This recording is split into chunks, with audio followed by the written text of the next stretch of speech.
உங்களது விட வருவது இந்த விஜயகாந்த. பல பேருக்கு நல்லது பண்ண மனுஷனுக்கு இப்படி நடக்கிறத பார்க்கும்போது தான் கடவுள் மேலேயும் கொஞ்சம் கடுப்பாகுது. ஏன்னா நமக்குலாம் சின்ன வயசில் என்ன சொல்லி கொடுத்துருக்குறாங்க, தர்மம் தலை காக்கும், நல்லது பண்ணால் நீங்கள் பண்ண நல்லதே உங்களை காப்பாற்றும் அப்படின்னு சொல்லி தான் நம்மளே வளர்த்துருக்குறாங்க. அப்படி பார்க்கும்போது இவர் பண்ணாத நல்லதா, எவ்வளோ பேருக்கு எவ்வளோ நல்லது இவர் பண்ணியிருக்கிறாரு. முக்கியமாக வந்த அத்தனை பேருக்கு சாப்பாடு போட்டு சாப்பிட வச்சு அழகு பார்த்துருக்கிறாரு. அப்படி இவ்வளோ நல்லது பண்ணவருக்கு ஏன் இப்படிலாம் நடக்கணும்? இரவு கரெக்டாக ஒரு 7 மணி அந்த நேரத்தில் கூட ஒரு 10 பேர் ரசிகர் அப்படிங்கிற முறையில் நின்று இருந்தாங்க. நான் ரசிகர்னு தான் நினச்சேன். அப்புறம் தான் தெரியுது, இல்லை சார் டெய்லி அவர் உதவி பண்ணுவார், மத்தியானம் வந்தால் மத்தியானம் சாப்பாடு, நைட்டு வந்தால் நைட்டு சாப்பாடுன்னு. ஏன்னா அன்னைக்கு சாப்பாட்டில் கஷ்டப்படுறவன் நானும் ஒருத்தன். கொஞ்சம் ஒரு மாதிரி கொஞ்சம் ஒரு ஏழையாக இருக்காங்க, ஒரு வயசான பாட்டி மாதிரி இருக்காங்கன்னா, அது எப்படி பணம் எடுத்து கொடுக்குறாருன்னே தெரியாது. யாருக்கும் தெரியாமல் நைஸாக கொடுத்துட்டு ஷூட்டிங் ஸ்பாட்லேயே அப்படி போய் அப்படி பார்க்க போகிற மாதிரி, எப்படிமா இருக்கீங்க நல்லா இருக்கீங்களா அப்படின்ட்டு அப்படி கொடுத்துட்டு பேசாமல் வந்துடுவார். ஒன்றுமே தெரியாது அவர் கொடுத்துருக்காருன்னு யாருக்குமே தெரியாது. மற்ற அமைப்புகள்லாம் நன்கொடை தரும் முன்னாடி முதல் நன்கொடை நடிகர் சங்கத்திலேருந்து விஜயகாந்த் கொடுப்பார், சொந்த காசுலேருந்து கொடுப்பார். இன்னொன்று படிப்புன்னு முகமே தெரியாது, யார் என்னன்னே தெரியாது. சில நேரத்தில் பார்க்க கூட மாட்டார். அவங்களுடைய அப்ளிகேஷன் மட்டும் அது யாராவது கொண்டு வந்து அசிஸ்டன்ஸ் யாராவது ராமவசந்தன் யாராவது கொண்டு வந்து கொடுப்பாங்க. கொடுத்தோன்னா அப்படி பார்ப்பார். பார்த்துட்டு உடனே அவங்களுக்கு பணம் அமைச்சிருக்கணும். அவங்களுடைய முகம் கூட அவருக்கு தெரியாது. அதை பார்க்க கூட இது பண்ணார். முதல்ல அவங்களுக்கு பணத்தை கொடுங்க அப்படின்வார். அதே மாதிரி ஷூட்டிங் ஸ்பாட்லேயும் சரி. பார்த்தா அந்த ஹோட்டலுக்கு வெளியே தேவி எனக்கு தெரிஞ்சு ஒரு ஐ திங்க் ஒரு 5000 பேருக்கோ 10,000 பேருக்கு வேஷ்டி சட்டை தையல் மிஷின் ப்ரெசென்ட் பண்ணார் பெரிய மருது டைமில். அது ஒன்று. பிரசாதுக்கு ஆப்போசிட்னு நினைக்கிறேன் 24 hours கிளினிக், ஒரு ஓபி பேஷண்ட் கிளினிக்னு ஒன்று வச்சுருந்தார். அதில் வந்து அவுட் பேஷண்ட்ஸ் வந்து 3 டாக்டர்ஸ், ஐ திங்க் 3 ஷிஃப்ட்டுன்னு நினைக்கிறேன், if I am right. Out patients வந்து ஃப்ரீயாக வந்து ட்ரீட்மெண்ட் எடுத்துகிட்டு போகலாம். புரட்சி கலைஞர் விஜயகாந்த் சார் ஆஃபீஸில் தான் யாரோ வருவாங்க போவாங்க. நானே கண்ணார பார்த்துருக்கேன். ராஜாபாத ஸ்ட்ரீட்டில் அப்போ ஆஃபீஸ் இருந்தது. அப்போ யாரோ வருவாங்க. சினிமாவுக்கு போராடிக்கிட்டு இருக்க இளைஞர்கள், அசிஸ்டன்ட் டைரக்டர்ஸு, நடிக்கணும்னு ஆசைப்படுற இளைஞர்கள் எவ்வளவோ பேர் வருவாங்க. வந்து மத்தியான சாப்பாட்டுக்கு எங்கடா போகலான்னு பார்க்கும்போது ராஜாபாத ஸ்ட்ரீட்டு விஜயகாந்த் சார் ஆஃபீஸ்னு வருவாங்க. எவ்வளவோ பேர் சாப்பிட்டு போவாங்க. யாரையும் அவர் எதுவும் கேட்பது. விஜயகாந்த் அவர்கள் திரையில் மட்டும் இல்லை, நிஜத்துலேயும் அவர் ஏழைகளின் நாயகனாக தான் இருந்தார். இந்த மற்றவங்களை மாதிரி இந்த படத்தில் மட்டும் நான் ஏழைகளின் நாயகன், ஏழைகளுக்காக உயிரை கொடுப்பேன், இந்த ஒரு சொட்டு வேர்வைக்கு ஒரு பவுன் தங்க காசு கொடுப்பேன் அப்படின்னு சொல்லலாம் ஊரை ஏமாற்றவே இல்லை. அவர் திரையில் எப்படி இருந்தாரோ அதே மாதிரி தான் மக்கள்கிட்டே சகஜமாக பழகினார். எனக்கு சின்ன வயசுலேருந்து நன்மைகள் செய்து தான் பழக்கமே தவிர எது தீமைகள் செஞ்சலாம் எனக்கு பழக்கம் இல்லை. வலதுகை எடுத்து கொடுக்குற அந்த நேரத்தில் யோசிச்சா தப்பு தான் நான் இடதுகையில் எடுத்து கொடுக்குறேன். அந்த அளவுக்கு தர்மம் மிகச்சிறந்தது, சால சிறந்தது.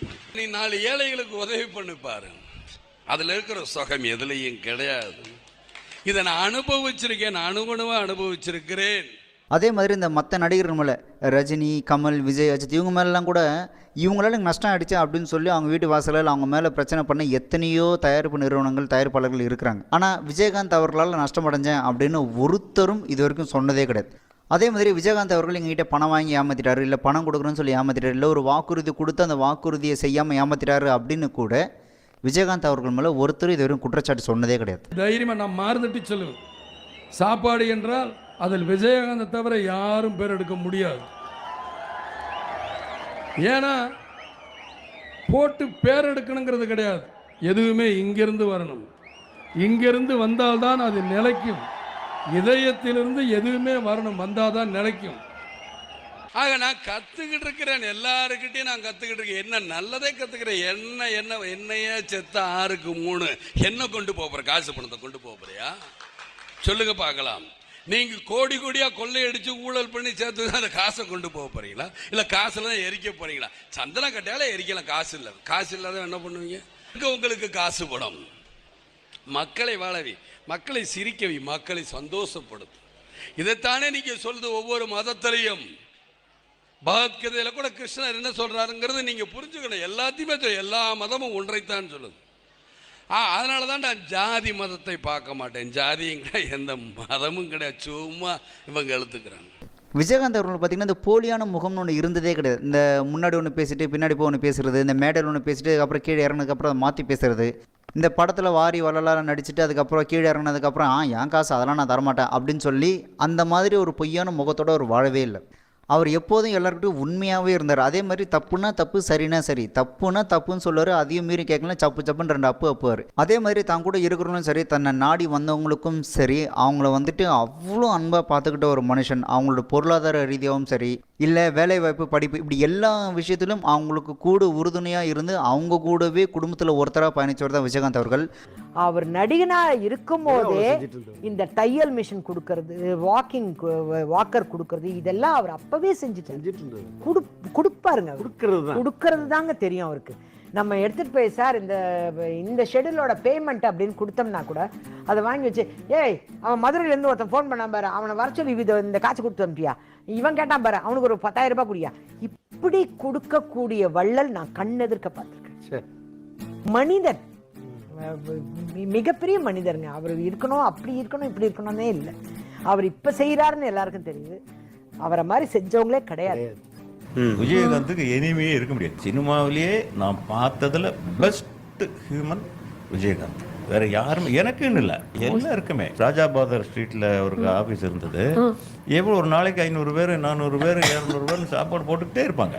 அவுட்டோரில் ஷூட்டிங்கில் வந்தால் கூட அவர் ரூமில் அவர் படுத்திருக்க மாட்டார். லைட்மேன்கள் கூட போய் படுத்திருப்பார், ப்ரொடக்ஷன் பாய்ஸோட போய் படுத்திருப்பார், அவங்களோட உட்காந்து சீட்டு விளையாடுவார். இந்த தண்ணியம் வந்துட்டு போய் தூங்குற தலையில் ஊற்றி விட்டுருவாரு. ஒரு அவங்களோட ஐக்கியமாகியே இருந்த ஒரு கேரக்டர் அவர். அவருக்கு உதாரணம் சொல்றதுக்கு அவர் மட்டும்தான். அங்க நாங்க படிச்ச ஸ்கூல்ல அவர் படிக்க வச்ச பசங்க எக்கச்சக்கமா வந்து படிச்சுட்டு இருந்தாங்க. சார் ஹெல்ப் பண்ணி படிக்கிற பசங்க அந்த இடத்துல இருந்த ஒரு பெரிய ஏரியாவுக்கு ஃபுல்லா அவர் வந்து சாப்பாடு போட்டு ஸ்கூலுக்கு அனுப்பிச்சு ஃபீஸ் கட்டின பசங்கள்லாம் நான். அவர் வந்து பழைய மாதிரி ஆக்டிவாக இருந்திருந்தாரு அப்படின்னா இப்போ வந்து அந்த புயல் வெள்ளத்துக்குலாம் இந்நேரம் அவர் களத்தில் இறங்கி வேலை செஞ்சிருப்பாரு. இந்த மற்ற நடிகர்கள் மாதிரி, இந்த 100 கோடி சம்பளம் வாங்குற நடிகர்கள் மாதிரி வந்துட்டு எவன் சத்தா எனக்கு என்ன அப்படின்னு சொல்லிட்டு கண்டுக்காமல் போயிருந்துருக்க மாட்டார். ஏன்னா அவரை பொறுத்த வரைக்கும் அவர் இந்த மக்களால் வாழ்ந்தார், இந்த மக்களுக்காகவே அவர் செய்வார்.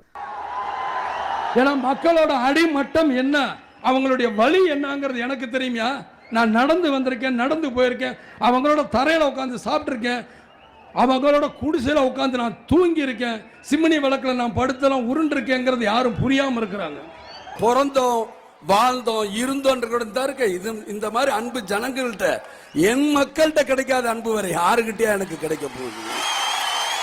நீங்க கோடி கோடி அள்ளி கொடுத்தா கூட கிடைக்காது இந்த மாதிரி அன்பு. எங்க கிடைக்கும்? இதுக்கு மேல நான் என்னையா கொடுப்பட பண்ணிருக்கணும். என் உடல், பொருள், ஆவி எல்லாமே இந்த மக்களுக்கு, இந்த தாய்மார்களுக்கு, இவங்களுக்காகத்தான்.